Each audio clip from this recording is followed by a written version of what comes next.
aí, prontinho para assistir mais uma super edição do Gazeta Esportiva. Chegando nessa terça-feira quente aqui em São Paulo.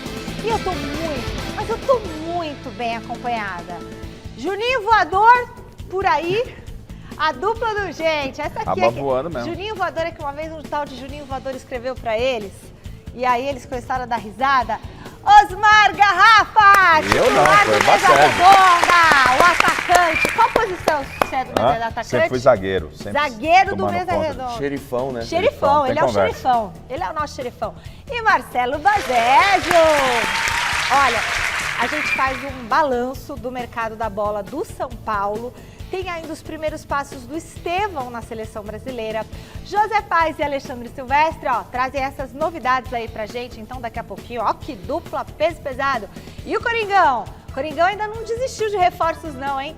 Mesmo com a janela fechada. O Thiago Salazar vai explicar isso e tudo pra gente lá neste crepúsculo. Tem ainda Santos, tem Paralimpíada, será que tem medalha? E claro, hoje tem Momento Velocidade com o Rodrigo França, que tá chegando direto. Da onde será que ele tá chegando? Da Europa, né?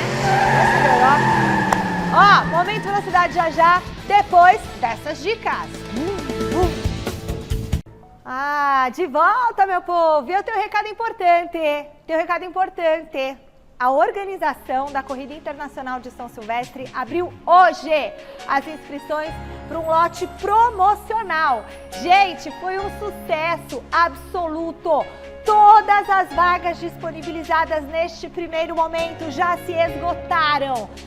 Fica desesperado? Fica. Quem mandou perder? Calma, também não é assim, vai. Não é assim. Fica tranquilo, porque, eu posso contar, diretor? Eu posso contar? Chega mais, Luizinho, vem cá. Dá um close em mim, que eu vou contar um segredo só pra quem tá em casa. São Silvestre. Terça-feira da semana que vem, dia 10, a partir das 2 da tarde, uma nova oportunidade de inscrição. Não podia contar, mas contei. Então, terça-feira, 2 da tarde, dia 10, beleza? Onde? sãosilvestre.com.br. Só entre a gente, beleza? Aí você se inscreve, nova oportunidade, porque hoje abriu e foi assim, E aí um monte de gente falando, Michele, São Silvestre, acabou, esgotou. Tá? Fechou? Ninguém conta pro Eric que eu falei isso, hein? Mas vai ser demais. Bora correr! Corre comigo, Bazégio! Pelo amor de Deus, você vai torcer o tornozelo de salto. Alexandre Silvestre, tá contigo uma reportagem agora sobre a busca do Corinthians pela salvação no Campeonato Brasileiro. A gente não vai ver números, a gente vai pensar na fé. Bora!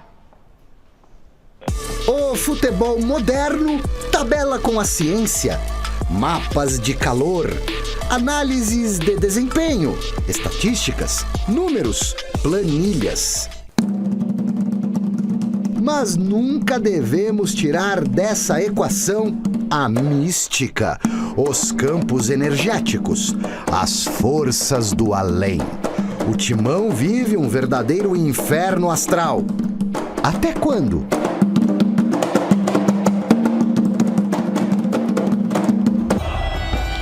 O que está reservado para o Corinthians no ano de 2024? Uma fase de transição?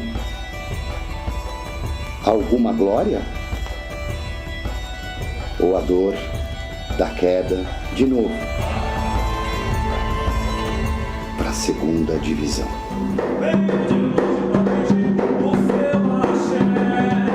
A fim de desvendar esse mistério, escalamos uma equipe de craques no assunto. Dani Petrucci, sacerdotisa de bruxaria, jogando o tarô. Célia Siqueira, especialista em ciência holística, utilizando a borra do café. E Milene Sintra, espiritualista, interpretando os búzios. Nas mãos delas, as respostas. Qual que é o momento energético do Corinthians? Vamos ver.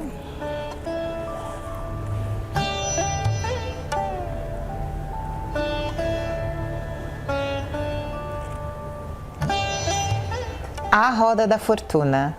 A roda da fortuna vem dizendo que a instabilidade está instaurada no Corinthians. Essa instabilidade traz como se você estivesse colocando um castelo na areia. Parece que eles estão aprisionados em algumas crenças antigas que precisam ser exterminadas para que um novo momento surja. E eles precisam ser mais ousados e trazer uma juventude maior, sabe? Uma jovialidade em pensamentos, em estratégias e quem sabe até em jogadores e um pessoal lá. Esse ano ele escapa por um tris no segundo tempo, aí por um tris, mas não quer dizer que fique numa boa colocação. Não vai cair. Apesar de estar muito próxima, esse balanço, esse perigo, eu acredito que nós ainda não estamos falando de uma queda. Tem muito a ver com a energia do time, a energia do sair do nada e ir para a glória. O Corinthians traz essa energia, né? Pelo menos nas cartas que saíram, mostra muito a resistência. Parece que não, mas os mantras, as repetições, as palavras em repetições como campeão, força, você chega lá, muda, né? Até pelo psicológico dos jogadores que já estão bem sofridos. Tem sido uma temporada muito difícil. O torcedor precisa acreditar no time dele, ele não pode desmerecer em nenhum momento.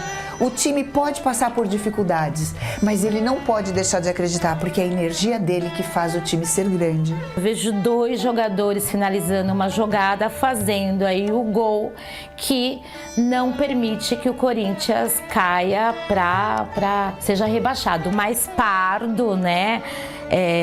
Cabelo bem batidinho, e o outro é mais magro, branco, talvez venha de um lugar distante, tenha chegado no Corinthians há pouco tempo, mas os dois batem bola bem juntos e armam aí uma jogada que salva o Corinthians. O herói é um jogador? É um jogador. É um jogador que salva essa situação. O número 10, aqui vem o número 10. Na energia, o 10 se revela como como a salvação, como o início. O Corinthians ele sobrevive no talento individual do grupo e na força que eles têm juntos. Isso vai fazer toda a diferença. Mas a estrutura hoje que rege o Corinthians precisa ser melhorada, porque aqui fala sobre ética, sobre valores e sobre o verdadeiro caminho do Corinthians, que sempre foi grandioso, lindo, maravilhoso. Isso vem de 2 outras gestões, então a gente está formando aqui um triângulo.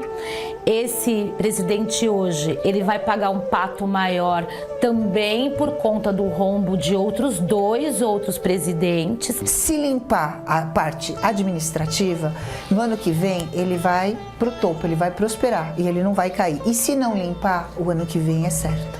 O Corinthians vai conquistar alguma coisa nesse ano? Algum título? Fala que sim. Porque a Imperatriz fala sobre algo real e verdadeiro que será conquistado pelo Corinthians. E a pergunta foi, vai conquistar um título? Vai conquistar uma Copa que ele tá? Vai. Será um final feliz, de muito alívio, né? Pro torcedor.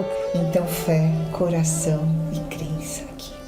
Das minhas veias corre o fogo, eu sou aço, eu sou paixão. Vou com a força de Ogum, sem medo não.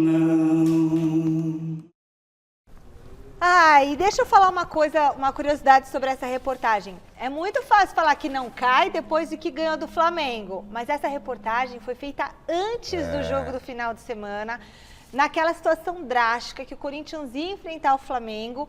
E aí tiveram todos esses prognósticos. Apesar, desculpe, Michele, mas apesar que não mudou muito o quadro, mesmo tendo ganho do Flamengo. Mudou no aspecto emocional. Emocional, mas a situação ainda continua complicada. Ainda 6 jogos. Mas o que você pontuou é importante, é interessante, porque seria, né, foi depois, aí fica mais... Não, mas... Uma confiança é tudo no futebol. Depois de uma vitória sobre o Flamengo, às vezes os caminhos vão se abrir pro timão. Você tá deixando a barba crescer? Oi?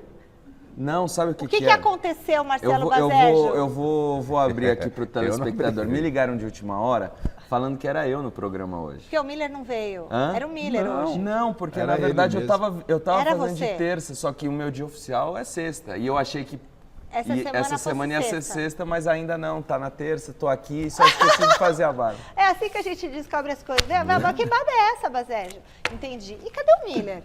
Não é dia do Miller hoje. O Miller teve ontem. Ah, é verdade.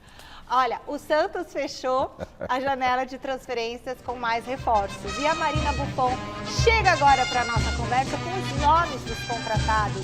Boa noite, Má. Quem que o Peixe anunciou? Olá, Michele, muito boa noite para você, para todo mundo que está acompanhando a gente. Pois é, né? O Santos, nessa janela de transferências de meio do ano, fechou com 6 contratações. Uma anunciada ontem, uma hoje logo cedinho. Ontem, Inácio La Quintana, deu até uma travada na língua aqui, o nome uruguaio, meio-campista uruguaio, que estava no Red Bull Bragantino, chega até o final deste ano apenas, tá? Ele que iniciou sua carreira lá no Uruguai, no Defensor Sporting, depois chamou a atenção do Peñarol e por conta das suas atuações, acabou chamando também a atenção do Bragantino. Lá ele acabou fazendo, então, 31 jogos, 2 gols marcados e chega, então, para o meio-campo, meio-atacante ali do Santos, que o Carille tanto está pedindo, é dos setores que o Santos está precisando de reforço nesse momento.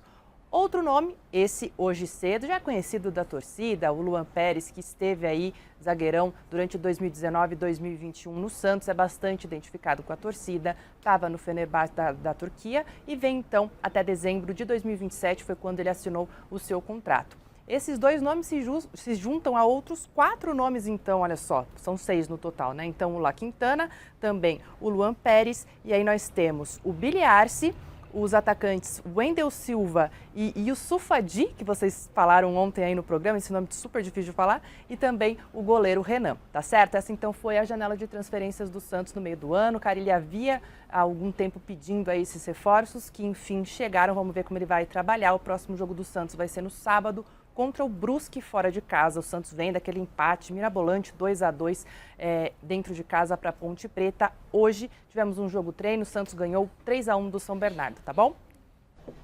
Tá certo, Má. Muito obrigada, viu, minha querida? Agora tá na hora dos Jogos Olímpicos por aqui. São Paralímpicos. São mais 2 ouros para o Brasil no atletismo. A Jerusa Geber venceu os 100 metros classe T11 em Paris e o Yeltsin Jacques faturou o ouro nos 1.500 metros T11 com direito a recorde mundial. O Brasil segue em 4º lugar com 14 medalhas de ouro. Que orgulho, né? Que bacana. Alexandre Silvestre, agora chega mais Silver na telinha com as novidades do Verdão. Boa noite. E aí, Silveira, o garoto Estevão já está com a seleção brasileira? Já está com a seleção brasileira. Michele já deu entrevista coletiva, foi apresentado, deve ter passado por trote. 17 aninhos e o moleque já convocado para a seleção brasileira. Tá arrebentando no Palmeiras. Para mim é disparado o melhor jogador do time. Um jogador intuitivo, tipicamente brasileiro, magrinho, leve, né? Um cara que tá super motivado e criando várias situações para esse time do Palmeiras, que não depende mais só dele. Claro que um jogador desse nível, até falamos ontem, né, Michele? Jogador desse nível é difícil você não depender de um cara desse. Você tem um craque que desequilibra, né? Agora, tava tudo muito em cima do garoto. O Palmeiras está começando a achar novos caminhos pelo lado esquerdo, com as mudanças das peças. Abel Ferreira dando mais minutos aí pro Felipe Anderson jogar por aquele lado do campo, trocou o Veiga pelo Maurício. Então as coisas começam a se ajustar no Palmeiras, que está de folga. Folga ontem, folga hoje, volta aos treinamentos amanhã, mas só retorna para um jogo de 3 pontos mesmo no dia 15, não nesse domingo, no próximo, contra o Criciúma, no Allianz Parque, 4 da tarde. Palmeiras, que é o 3º colocado, tá lá brigando pelo título, claro, vem forte nessa reta final de Brasileirão. Vamos ver o que disse Estevão, que chega, não senta na janelinha. Vocês vão notar que ele tá ali um pouco ansioso ainda, talvez até nervoso na entrevista, mas falou coisas interessantes no dia de hoje. Futebol para mim é como um parque de diversões, que é onde eu me sinto feliz, onde eu me sinto leve, onde eu tenho que estar feliz para jogar, e é isso que eu tô sentindo nesse momento. No começo do ano eu subi, foi um pouco difícil, porque profissional e base são coisas totalmente diferentes.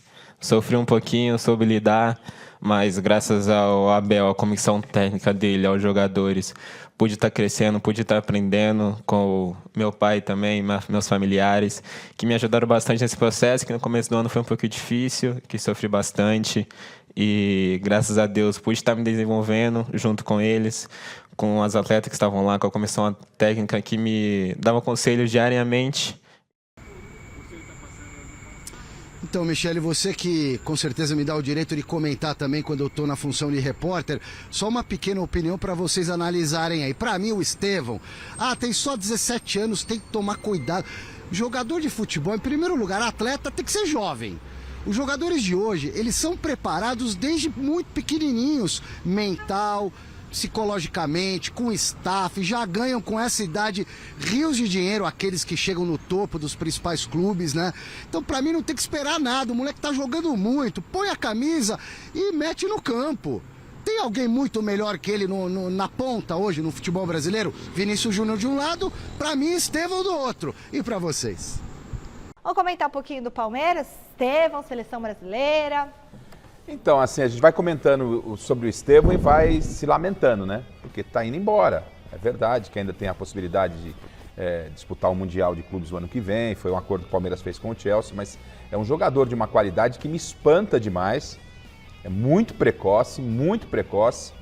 Não vou comparar o estilo de jogo dele com o Endrick, mas ele me encanta mais. Ele me encanta mais, inclusive, por esse começo. Pelo começo dele, em relação ao começo que teve o Endrick. O Endrick é um caso à parte, são jogadores de características diferentes. O Endrick é um jogador de explosão, um jogador de velocidade. Esse não, esse tem aquilo que anda faltando no futebol. Que é técnica, né? Habilidade, o improviso, né? Fazedor de gols, chama a responsabilidade. Então, pela idade que tem, por tudo que está mostrando, entendo que chegou na seleção brasileira. Fosse eu, Dorival Júnior, gostei da convocação, acho que tinha que ser convocado, mas não teria aquele mesmo cuidado que o Dorival teve com o Endrick. Cuidado é no clube. Quando é convocado a seleção brasileira, é porque vem para jogar. É pôr o menino em campo. O menino tá voando. Hoje... Tem que jogar, então, Para mim, tem que jogar. Pôr para jogar. É pôr para jogar. O Brasil está numa situação crítica dentro das eliminatórias sul-americanas, não tem muito o que pensar. Não adianta dormir na história do Penta, essa história não. O Brasil está precisando o quê? De qualidade. Oxigenar, né? É isso, qualidade tem. O Estevão, o Brasil indo à Copa do Mundo, com certeza vai estar na Copa do Mundo. Põe o garoto para jogar. Não, sem dúvida nenhuma. E o que é mais assustador é que o Estevão, aos 17 anos, quando a gente vê ele jogando aqui no futebol brasileiro, parece que ele é o experiente, o jogador que tem 30 anos, e os zagueiros que ele enfrenta, que tem 30, jogadores mais experientes, parecem que os zagueiros, sim, que tem 17 anos, tamanha a diferença técnica entre o adversário e o Estevão. É um jogador, sem dúvida, que vai marcar uma geração para o futebol brasileiro. Ele está cada vez mais maduro, cada vez mais ciente do que ele precisa fazer em campo. A gente viu no início dele no profissional, às vezes ele errando em algumas tomadas de decisão, né? Que é natural, que é completamente natural. Os caras que estão jogando na seleção, que já estão profissional há um tempo, estão errando pra cacete, estão deixando a seleção na 6ª colocação, ameaçada de ir pra Copa do Mundo. Vamos queimar o moleque. Assim, ele já amadureceu bastante e os erros em tomadas de decisão que aconteciam com frequência agora estão começando a acontecer com menos frequência. O Yamal da Espanha tem 17 também. E aí? Titular, campeão da Eurocopa, protagonista. Vamos pôr pra jogar. Exatamente. Hashtag em campo. Estevão, vamos embora. E a gente fala muito de o Brasil não tem um ponta-direita da mesma qualidade que o Vinícius Júnior na ponta esquerda. Pô, tá aí, ó. Tá aí, ó, menino. Tá certo. Bom, eu não sei o que pode cair, mas é o seguinte, a gente vai voltar daqui a pouquinho com bastidores da vitória do Corinthians e também sobre o mercado da bola. Tudo aqui, já já. Bom, a gente está de volta e o São Paulo saiu na frente da Ferroviária na semifinal do Brasileirão Feminino. Bora conferir como foi. Em uma noite fria no estádio do Canindé, o São Paulo saiu na frente diante da Ferroviária por uma vaga na final do Brasileirão Feminino. Os primeiros minutos foram quentes, com bola na trave, gol anulado, até que aos 21 minutos, Dudinha venceu a marcação e chutou no cantinho da Luciana para fazer 1-0. No segundo tempo, Carlinha fez uma grande defesa no chute da Milena Carioca, mas aos 18 minutos não teve jeito. Após um belo contra-ataque, Micaele driblou dentro da área e deixou tudo igual. No melhor momento da Locomotiva, o tricolor não se deu por vencido e fechou o placar da noite com Ariel após cobrança de escanteio. Com esse resultado, São Paulo visita a Ferroviária no próximo domingo, lá na Fonte Luminosa, às 4 da tarde, por um empate na sua busca por uma vaga na grande final do Brasileirão Feminino. Do outro lado da chave, Corinthians e Palmeiras se enfrentam neste mesmo Canindé, no mesmo dia e horário, pela outra vaga. As Brabas saíram na frente por 3-1 no placar. E tá na hora de ouvir o ronco dos motores. Rodrigo França, chegando direto da Europa com o Momento Velocidade. Pode rodar. Momento Velocidade. Oferecimento. Petronas Cintium. Calor sob controle. Muito boa noite, Rô. Seja bem-vindo de volta. A gente estava com saudade de você. Você estava lá na Itália. Você também foi para Holanda também, Rô? Caramba, e foi emocionante, né, ver a vitória da Ferrari. Foi demais, Michele. Boa noite para você, Garrafa, Bacérgio, para todo mundo que está assistindo aqui. Eu também estava com saudade. É gostoso viajar, mas é bom voltar aqui e contar um pouquinho da Fórmula 1. E como você falou, foi uma festa incrível, né? Porque, afinal de contas, é uma sensação única ver a apaixonada torcida italiana celebrando uma vitória da Ferrari e de Charles Leclerc, que caiu no gosto do torcedor da Ferrari. E foi uma conquista surpreendente, já que a Ferrari tinha dominado os treinos e também tinha vencido lá na Holanda, né? Mas uma disputa intensa entre o Lando Norris e Oscar Piastri acabou dando chance para a Ferrari, que precisava também, né, ali fazer só uma parada, e a McLaren fez duas, então a estratégia de boxe deu vitória da Ferrari. E quem também teve grande prejuízo em Monza foi o Max Verstappen, que ficou apenas em sexto. Ele ainda é líder do campeonato, mas está deixando tudo ainda mais imprevisível aí para as corridas finais. E o dia também foi histórico com a vitória brilhante do brasileiro Gabriel Bortoleto. Ele largou de último e venceu na Fórmula 2, um recorde, nunca ninguém tinha conseguido isso. E ele está lutando por uma vaga na equipe Sauber, que vai virar Audi, né, em 2026, mas a vaga o Gabriel já está lutando no ano que vem. Então vamos ficar de olho, quem sabe eu vou trazer uma boa notícia aqui para vocês. Boa. E o Brasil também está brilhando em outra importante categoria de base, que é a freca. Eu entrevistei o líder do campeonato, o Rafael Câmara, que é piloto da Academia Ferrari e que pode correr na preliminar da Fórmula 1 já no ano que vem. Acho que a gente começou o ano muito bem, com 2 vitórias já ali na segunda etapa. Acho que a gente construiu um campeonato muito bom, o início foi muito bom da gente. Também isso fez um trabalho que a gente fez muito bem na pré-temporada, nos treinos. E acho que é continuar assim, trabalhando sempre para melhorar, dando o nosso melhor como equipe, que a gente vem fazendo muito bem. E se preparar agora para a próxima corrida, sempre ali com a mentalidade de ganhar ou chegar ali na frente com bons pontos para o campeonato. E com certeza aí o objetivo vai ser ganhar esse campeonato e levar o troféu para casa. Legal. Parabéns, Rafael, que inclusive está liderando o quadro de medalhas da Ferrari esse ano. Ele já ganhou 5 corridas, ninguém da academia ganhou mais que ele. E ele está fazendo o mesmo caminho que o Kimi Antonelli, que ele foi anunciado, Michele, pela Mercedes em 2025. Você viu que ele vai estar no lugar do Hamilton, né? Junto com o George Russell. Então, o Rafael Câmara está aí seguindo o caminho do Kimi Antonelli. Boa notícia também. E outro jovem talento que está brilhando nas pistas aqui do Brasil é o Arthur Leist. O piloto da Toyota Gazoo Racing vai correr em casa nesse fim de semana na Stock Car com a disputa da etapa do Velopark na Grande Porto Alegre. Ele foi destaque em Belo Horizonte e conta a sua expectativa para o fim de semana. Fala pessoal da TV Gazeta, Arthur Leist aqui, piloto da Toyota Gazoo Racing. A gente vem de um resultado muito bom nas ruas de BH, um 4º e um 5º lugar, segundo maior pontuador da etapa. E agora, chegando para minha corrida de casa, muito feliz de estar correndo agora no Velopark.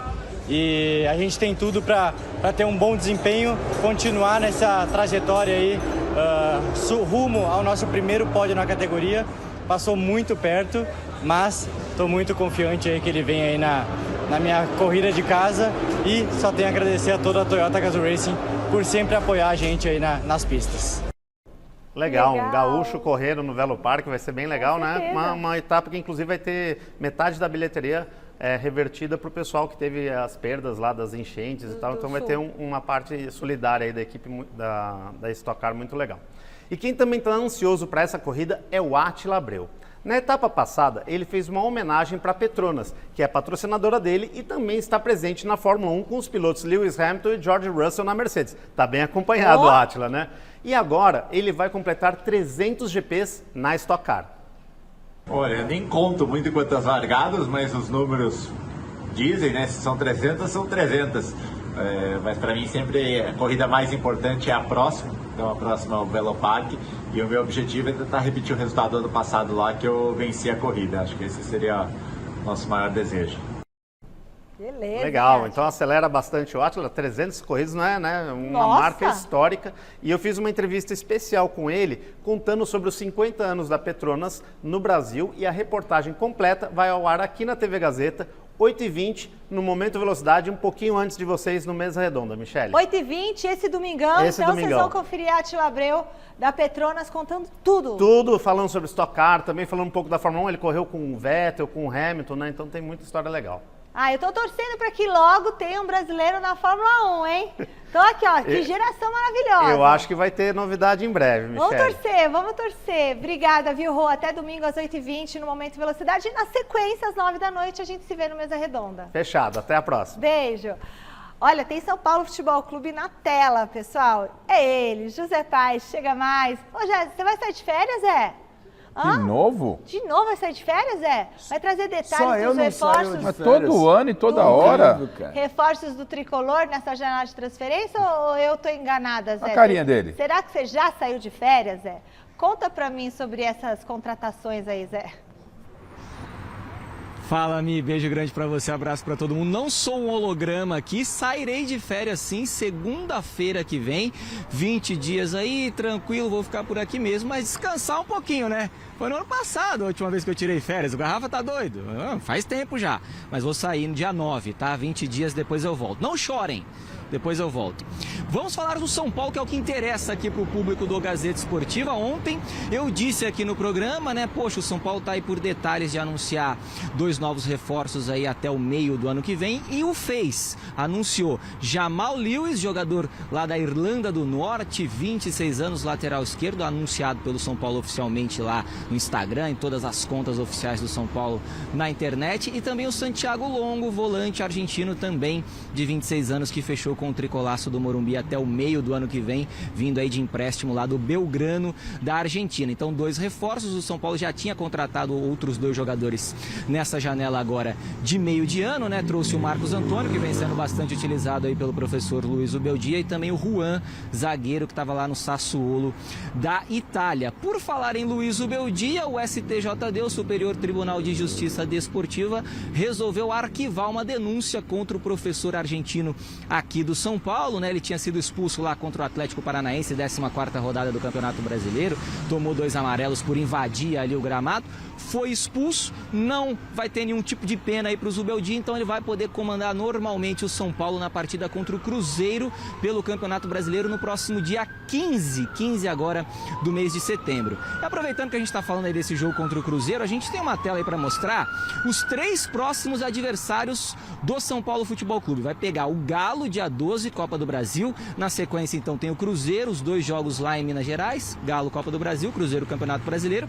E depois o jogo 1 das quartas de final da Copa Libertadores da América contra o Botafogo. Botafogo, primeiro jogo lá no Engenhão, no Rio de Janeiro. Essa partida promete demais. A volta vai ser aqui no Morumbis, no dia 25. Ô, Rafa, tem como quebrar o protocolo, mostrar pra galera aí os mosquitinhos aqui no CCT? Meu Deus, ô Michele, tá um calor hoje, hein? Vocês estão vendo que eu tô até sem blusa? Garrafa vai até falar. Olha lá. Meu Deus do céu, é muito aquele bichinho de luz, né? Eu não sei o nome científico. Mas enfim, então por aqui, eu tô até com medo de falar, engolir um que nem o Luxemburgo uma vez fez aí numa entrevista, não sei se vocês se lembram, viralizou. Nem sei se tinha internet naquela época, devia ter, né? Acho que tinha sim, mas viralizou, todo mundo conversava, falava sobre isso aí, tô com medo disso aqui. Então devolvo pra vocês, o Rafa tá se coçando inteiro aqui, o nosso Cine, calma. Devolvo pra vocês aí, pra vocês poderem comentar o São Paulo Futebol Clube, que anunciou então Jamal e o Santiago Longo. Vocês conhecem os 2? Bacérgio conhece? Devolvo pra você, Mi, beijão. Então vamos por partes, cada um comenta a sua especialidade. Eu comento os bichinhos. O nome é Aleluia. É aleluia, esse trem vira cupim e eu detesto esse bicho. Detesto cair na minha cabeça. Olha, eu detesto esse bichinho. Agora mas ele tem a sua função, né, Bacete? Que função? Ah, com certeza não tá aí à toa, não. Deve servir de alimento para A função de irritar todo mundo no calor, né? Aleluia. Deixa os bichinhos quietos lá, gente. Não, mas vamos lá. Falando sobre os reforços do São Paulo precisava trazer jogadores para a lateral esquerda e também para a função de volante. Eram as duas grandes carências do elenco depois das lesões do Pablo Maia e do Alisson, e também já com a saída confirmada do Wellington ao final da atual temporada. Só que o São Paulo não tem uma grande quantia para investir no mercado e por isso precisou ser criativo. E quando você precisa ser criativo, você começa a analisar mercados periféricos, começa a analisar opções um tanto quanto surpreendentes, porque a gente está falando de um jogador que pertence ao Newcastle, um grande clube da Inglaterra, mas que era a quarta opção na lateral esquerda, um jogador da Irlanda do Norte, é convocado frequentemente para a seleção do seu país, foi convocado agora para essa data FIFA. A gente precisa ver como ele vai performar aqui no futebol brasileiro. A gente sabe que o ritmo é outro, é uma outra cultura, ele tá vindo para um país que ele não domina a língua, ele não vai entender o que os companheiros vão falar. Então, assim, tem toda essa parte extra-campo que pode dificultar ou não. Agora, o Santiago Longo, que é um argentino, para muitos tido como um dos melhores volantes do futebol argentino na atualidade, já é uma situação diferente. Ele já conhece o futebol sul-americano, por mais que também o ritmo de jogo da Argentina para o Brasil seja diferente, é uma adaptação um pouco mais fácil. Ele vai encontrar compatriotas no elenco, pessoas que falam espanhol, o próprio treinador é argentino. O Caleri, então é uma situação um pouco mais fácil. Mas vamos ver, são duas apostas da diretoria tricolor. Osmar Garrafa, Jamal Lewis e Santiago Bernabéu, não é Bernabéu? Santiago Longo. Desculpe. As contratações que estão chegando, de um modo geral no futebol brasileiro, salvo Palmeiras e Flamengo... Tudo interrogação, né? É tudo, na grande maioria, interrogação, dúvida. A gente não sabe se vai vingar, se não vai vingar, não é?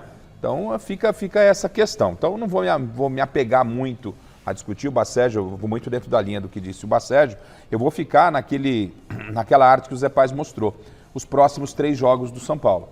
Então o São Paulo tem o jogo de volta com o Atlético Mineiro, tem um bom espaço para trabalhar, para recuperar o time e enfrentar o Atlético. A parada é indigesta, porque tem desvantagem de 1 gol, o Atlético joga até por um empate. Aí depois ele tem o Cruzeiro pelo Campeonato Brasileiro. Confronto direto. Confronto direto, mas...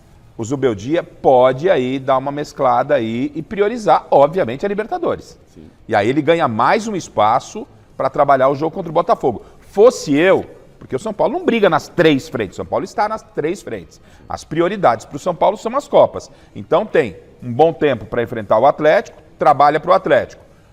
Põe um time mesclado contra o Cruzeiro. Que do campeonato... também deve entrar com mesclado, porque tem a Sul-Americana. E aí, força total contra o Botafogo, que é parada indigesta. Acho que, em termos de data, o São Paulo ele está sem aperto, sem o cinto muito apertado. Bom, tá pensando que não tem Corinthians por aqui? É claro que tem Corinthians! Tananana. Cadê? Se não tem música, não dá pra... Glórias! Pachecão acho que não é corintiano.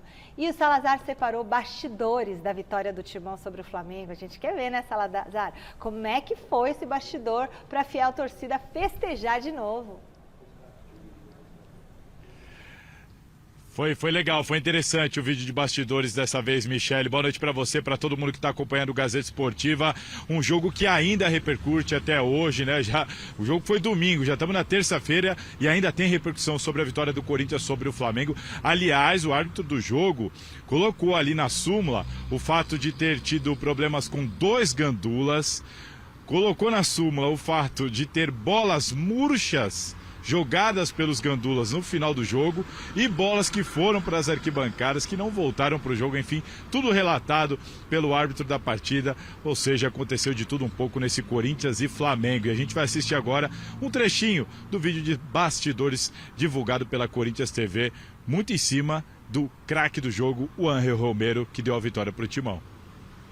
Nacionalidade, a gente tá vestindo a camisa do Corinthians, cara, a maior de todo.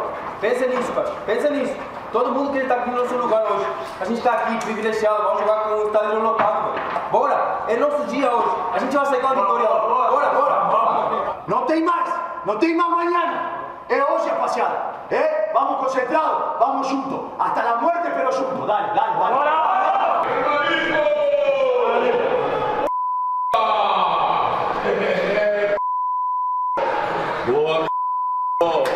Boa, mão. Nossa, boa. A gente não merece estar na situação onde a gente está. E hoje a gente mostrou muito caráter para sair da situação. Independentemente do resultado, se a gente ganhava, se a gente empatava, essa aí é a atitude do Corinthians. Isso aí, com certeza a gente vai ganhar mais que perder. Então vamos continuar. Confia no trabalho, vamos continuar acreditando no nosso trabalho, que a gente está trabalhando muito, a gente está no caminho certo.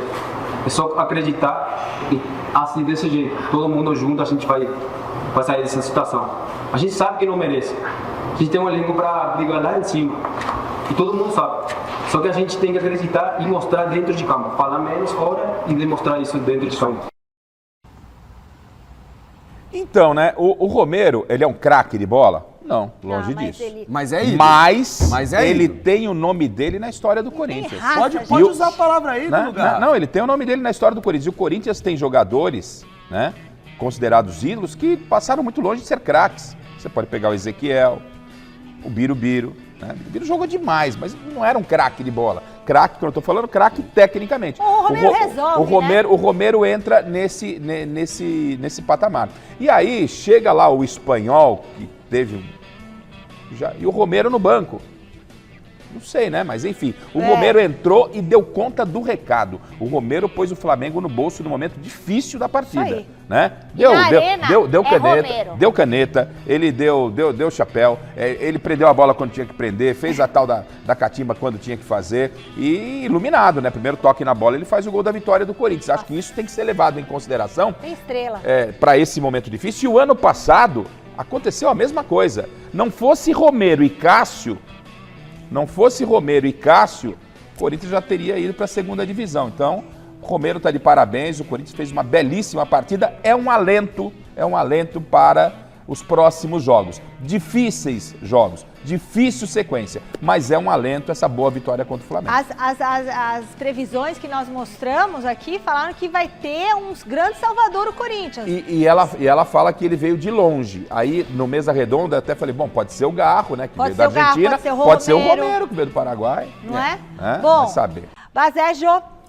Então, ainda sobre o Romero, a gente pode discutir a qualidade técnica dele. Ele não é um primor técnico, mas ele nunca se escondeu, sobretudo nos momentos mais difíceis do Corinthians nos últimos tempos. É isso aí. Então, o torcedor ele precisa valorizar muito isso. E ainda mais quando a gente coloca Cássio fora do Corinthians, Renato Augusto fora do Corinthians, Paulinho fora do Corinthians. Quem que sobrou da geração vitoriosa, multicampeã do Corinthians para assumir a bronca nesses momentos? A gente viu ali nas imagens o Romero puxando a roda depois do jogo, dando orientações, falando o que o elenco tem que fazer, qual que é a mentalidade que os jogadores têm que ter. Ele falou antes e depois do jogo. Exatamente. Até, né? Então, assim, ele está sendo importante não só dentro de campo, pelo que ele fez no jogo contra o Flamengo, mas também fora, no vestiário, sendo líder, dando exemplo, né? Principalmente para os mais jovens ou para os jogadores estrangeiros. E ser líder, Bacelli, ser líder cabe ao Romero e cabe à comissão técnica um puxão de orelhas no Yuri Alberto.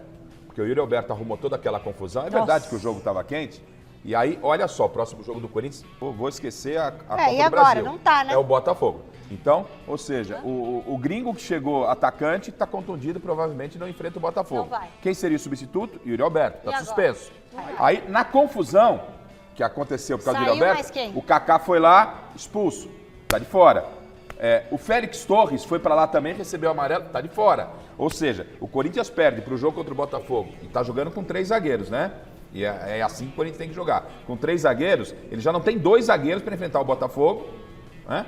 Já não tem o centroavante que chegou, que era o titular do Ramon, e também perde o Yuri. Isso, agora para o Corinthians, qualquer detalhe é importante. Faz falta, com certeza. Para não cair. Ai, gente, é uma situação. E a janela de transferências dos principais mercados do mundo, sabe o que aconteceu? Fechou ontem, hein? Fechou. Mas o Timão ainda tá de olho em possíveis contratações. Mas como é que é isso, Salazar, se a janela fechou? Como é que vai ser isso agora? Olha só, Michele, porque a janela de transferências, ela, como você disse, ela fechou ontem, né? Então, para você tirar um jogador de outro clube, isso não pode mais acontecer. Mas ainda há um prazo para inscrição de novos atletas em alguns campeonatos. Então, vou dar um exemplo para você. Na Copa do Brasil, os clubes podem inscrever novos atletas até o dia 9 de setembro, tá? Até o dia 9 de setembro pode inscrever. No Brasileirão, depois do dia 9 de setembro, os clubes podem fazer até 8 trocas entre os inscritos. E aí, esse prazo vai até 20 de setembro, no Brasileirão. Na Copa Sul-Americana, os clubes podem fazer 3 mudanças até o dia 13 de setembro. Ou seja, temos um período ainda liberado dentro do regulamento dos campeonatos para os clubes inscreverem novos jogadores. Então, os clubes podem sim contratar novos jogadores. De que maneira? Jogadores que estejam com contratos rescindidos, sem clubes, livres no mercado a partir de ontem. Porque jogador que hoje foi lá e rescindiu, não pode mais. O jogador não pode rescindir depois do fechamento da janela. Mas quem rescindiu um contrato, jogador que estava livre até ontem, pode sim ser contratado e inscrito dentro desses prazos que eu passei agora. E a informação que eu tenho é que o Corinthians quer um atacante e um lateral esquerdo e está ali no mercado procurando a tal oportunidade de mercado, como eles costumam falar, que é algum jogador livre no mercado, disponível, que o Corinthians consiga trazer e regularizar até o fechamento desses prazos que eu especifiquei agora. Então o Corinthians, apesar do fechamento da janela, ainda tem interesse, está no mercado, está buscando opções para um jogador para o ataque e um jogador para a lateral esquerda. E falando de um jogador que já chegou, é o Ranieri. O Corinthians, à época, contratou o Ranieri ali por cerca de 2,5 milhões de euros, comprou 60% do Ranieri, só que assim como num caso que a gente revelou recentemente do Kaká, o Corinthians aceitou colocar no contrato ali de que se o Ranieri participasse de 60% dos jogos do time no ano, o Corinthians seria obrigado a pagar mais 500 mil euros, cerca de 3 milhões de reais e comprar mais 10% do jogador. Conclusão, Ranieri chama em setembro, né? E o Ranieri já bateu essa marca, uma marca que nem é difícil de ser batida, estava no contrato. Portanto, o Corinthians, que foi notificado pelo Cuiabá, porque não pagou nem a segunda parcela da primeira parte da compra do Ranieri, agora aumentou essa dívida para mais 3 milhões de reais, aí 500 mil euros, porque o clube tem até janeiro de 2025 para efetuar esse pagamento que estava ali previsto, caso o Ranieri cumprisse essa meta que ele bateu. Tá certo, Mi? Tá aí então, informações do Timão. Amanhã tem mais e olha, temos novidades, hein? Amanhã eu conto. Um abraço. Peraí, Salazar, peraí um pouquinho. Ai, eu queria agora a novidade, não faça isso comigo, mas o Garrafa tem uma pergunta para você. Ô Salazar, tem como explicar? O Corinthians deve parcela pro Cuiabá, mas quer ir ao mercado sem dinheiro? Como é que fecha essa conta? Que fecha. Não fecha, aquela coisa, Garrafa, tem que pagar, vai postergar, vai brigar na justiça e ao mesmo tempo usa esse recurso, ao invés de pagar um jogador, para contratar outro por entender que é uma necessidade de elenco nesse momento. As leis permitem, Garrafa. É complicado, né? Se fosse nosso dinheiro... Então. Essa é a receita, né? O resultado final, o que é?